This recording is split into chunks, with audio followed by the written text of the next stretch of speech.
SL Review Hub එකට ඔයාලා ආයුබෝවන් කියලා පිළිගන්නවා. ටෙක් ටිප්ස් වලින් අද අපි කතා කරන්න යන්නේ ඔයාගේ iPhone එක විකුණන්න අවශ්‍ය නම් ඊට කලින් කොහොමද iPhone එකෙන් ඔයාගේ account එක safely remove කරන්නේ සහ ඔයාගේ data වල privacy එක ආරක්ෂා කරගන්නේ කොහොමද කියන එක.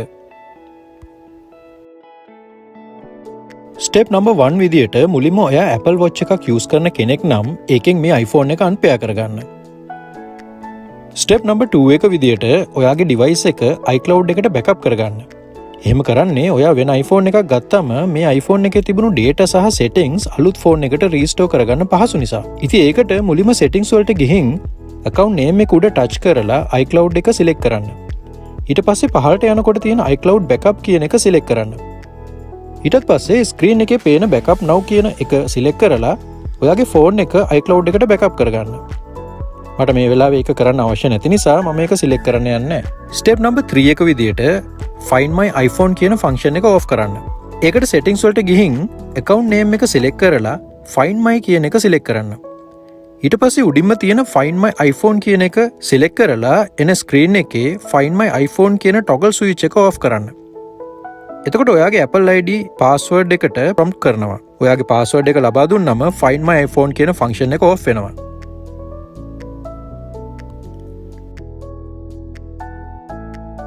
Step number 4 එක විදියට ඔයාගේ Apple account එක phone එකෙන් sign out කරගන්න. ඒකට ආයි settings වලට ගිහින් name එක select කරලා යටටම scroll කරන්න. යටම රතු පාටින් sign out කියලා තියෙන බලා ගන්න පුළුවන්. ඒක select කරලා ඉන්න screen එකේ උඩින් තියෙන sign out කියන එක select කරාම ඔයාගේ account එක ඒ device එකෙන් අයින් කරගන්න පුළුවන්. දැන් පේනවා ඔයාට මෙතන උඩම sign in කියලා වැටලා තියෙනවා. Step number 5 එක විදියට දැන් ඔයාගේ account එක phone එකෙන් අයින් වෙලා තිබුණත් ඔයා install කරපු apps තාම තියෙනවා. customize කරපු settings තමයි තියෙන්නේ. දැන් ඔයාට පුළුවන් phone එක reset කරගන්න.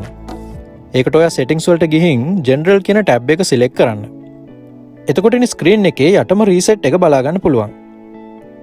ඒක select කරලා ඉන්නේ screen එකේ දෙවණියට තියෙන option එක erase all content and settings කියන එක select කරන්න.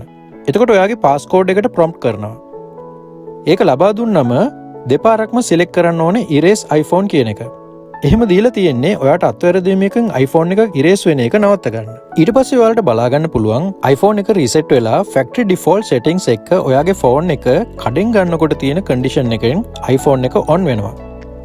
හරි. ඒ තාම අපේ වැඩේ 100% ඉවර නැහැ. දැන් iPhone එක off කරගමු.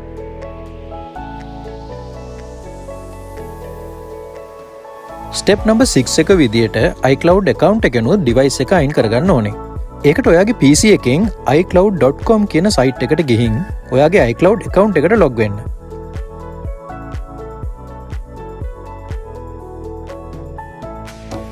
account settings වලට ගියාම ඔයාගේ iCloud එකට log වෙලා තියෙන devices list එකක්ම බලා ගන්න පුළුවන්. ඒ list එකෙන් ඔයා විකුණන්න යන phone එක remove කරගන්න. මෙතන නම් දැන් මේ device එක remove වෙලා තියෙන්නේ.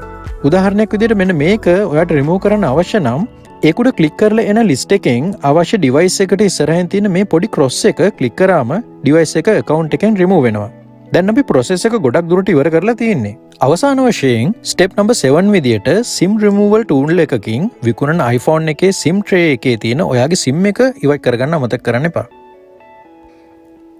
ඉතින් මේ විදියට ඔයා මේ ස්ටෙප්ස් ටික ඔක්කොම කරොත් ඔයාගේ ප්‍රයිවට් data ටික ආරක්ෂා වෙනවා වගේම device එක ගන්න කෙනාටත් එයාට අවශ්‍ය විදියට phone එක පහසුවෙන් customize කරගන්න පුළුවන්.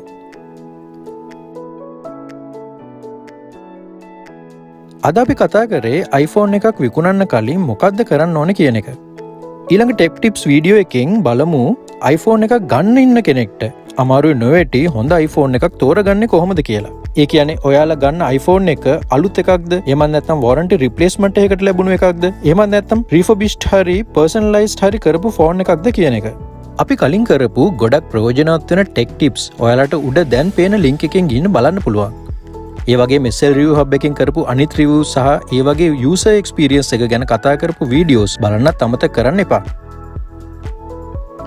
ඊළඟ iPhone tips වීඩියෝ එක දාපු ගමන් බලන්න අපිව දැන්ම subscribe කරලා ඊට පස්සේ එන bell icon එකේ all කියන එක select කරලා තියාගන්න. ඉතින් මේ වීඩියෝ එක ඔයාලගේ යාළුවන්ටත් වැදගත් වෙයි කියලා හිතෙනවා නම් එයාලටත් share කරන්න.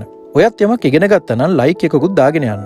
SL රිවිව් හබ් එකේ තියෙන විශේෂත්වය තමයි අලුත් ටෙක් ගැජට්ස් එහෙම නැත්නම් අලුත් භාණ්ඩ වගේම කාලයක් යූස් කරපු භාණ්ඩ එහෙම නැත්නම් ටෙක් ගැජට්ස් ගැනත් අපි කතා කරනවා. ඉතින් ඒක තියෙන යූසර් එක්ස්පීරියන්ස් එක ගැන තමයි අපි කතා කරන්නේ. ඒ විස්තරත් ඔයා භාණ්ඩ ගන්න කලින්ම දැනගෙන ඉන්න එක ඔයාට ගොඩක් ප්‍රයෝජනවත් වෙයි කියලා හිතනවා. මේ වීඩියෝ එක නරඹපු ඔයාලට බොහොම ස්තුතියි. තවත් රිවිව් එකකින් ඉක්මනින්ම මුණ ගැහෙමු.